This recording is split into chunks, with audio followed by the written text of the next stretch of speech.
On est avec Fabien Major, planificateur financier. On va lui parler tous les jours. Comment la bourse réagit ces temps-ci, Fabien?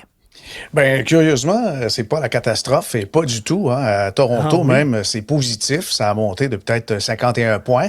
Le SP 500 aux États-Unis s'est replié un petit peu. Le Dow Jones, légère hausse. Et la technologie, ça a baissé. C'est un petit peu plus important, mais rien d'alarmant. Même notre dollar canadien n'a pas tellement bronché. Quand tu mentionnais que c'est pas le talk of the town aux États-Unis, on dirait qu'à Bay Street, ça ne l'était pas du tout non plus. Écoute, on s'est parlé la semaine dernière de façon privée, toi et moi, et tu me parlais de la dette astronomique aux États-Unis. Là, Ouais. ils ont franchi un seuil historique, là. Oui, absolument. C'est 40 000 milliards. Imaginez si une famille dépensait 100 000 par jour, eh bien, c'est 1,1 million d'années que ça prend pour dépenser cette somme-là. Alors, ça remonte, si c'était dans le passé, avant l'Homo sapiens, là. Pour vous dire, cette somme, elle est colossale et cette dette-là, elle grossit à chaque seconde d'à peu près 90 000 par jour. C'est quelque chose comme 5 à 8 milliards qui s'ajoutent à la dette monstrueuse. Les Américains n'avaient vraiment pas besoin d'ajouter une tuile avec l'histoire des tarifs au Canada.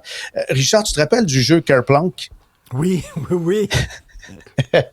C'était un jeu quand on était jeune. T'enlevais une petite paille, puis là, il n'y a rien qui se passait. Il n'y a rien qui se passait. Ouais. Puis à un moment donné, t'enlevais une paille et toutes les billes tombaient d'un coup. C'est ça. Alors, pour ceux qui n'ont pas, qui sont peut-être pas de la même génération, là, c'est un cylindre avec des trous où on rentre des grands cure-dents de couleur, puis on met un paquet de billes là-dedans. Et puis, le truc, c'est d'y aller modérément. Ça, c'est l'économie mondiale. Il faut y aller un petit peu chirurgical pour pas que ça s'effondre.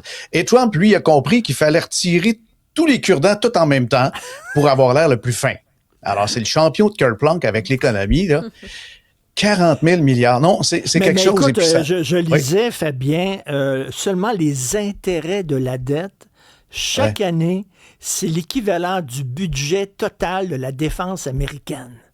Ça C'est l'a hallucinant. dépassé maintenant. Ça l'a dépassé. Ah, oui. C'était rendu à 852 milliards, le budget du Pentagone. Puis là, on est rendu à 1000 milliards seulement pour le service de la dette.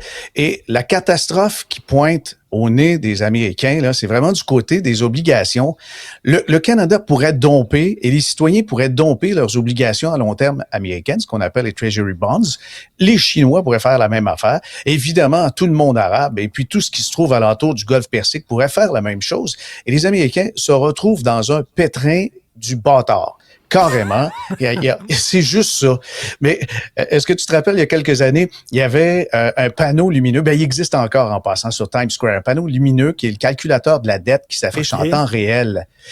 Ça, c'est un gars qui a décidé, Seymour Durst, de payer de sa poche ce panneau-là parce qu'il trouvait qu'à 2700 milliards en 89, c'était le bout du bout, puis qu'il fallait faire quelque chose et que ça avait pas de bon sens.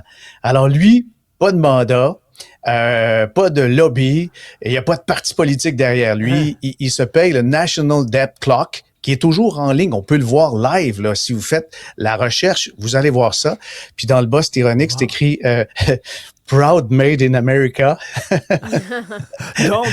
Fabien, Oui. quand il dit Make America Great Again, non. C'est C'est les dettes, parce que comme homme d'affaires, je trouve que l'Amérique est à son image, parce que il a toujours vécu sur de l'argent emprunté. Ses comptes de banque étaient fermés en série par les grandes banques. Il a tenté cette année de les poursuivre pour avoir fermé ses comptes. Mais écoute, quand tu fais des gestes qui s'apparentent à du blanchiment d'argent, ça se peut que les banques réagissent. Mais non, ça tient pas ces poursuites. Mais on dirait qu'il fait la même chose maintenant avec le Trésor américain.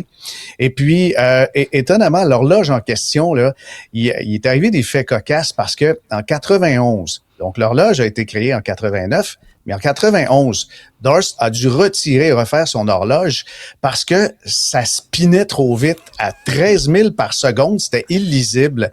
Alors, évidemment, ça peut servir de ventilateur, mais ça indiquait rien, là.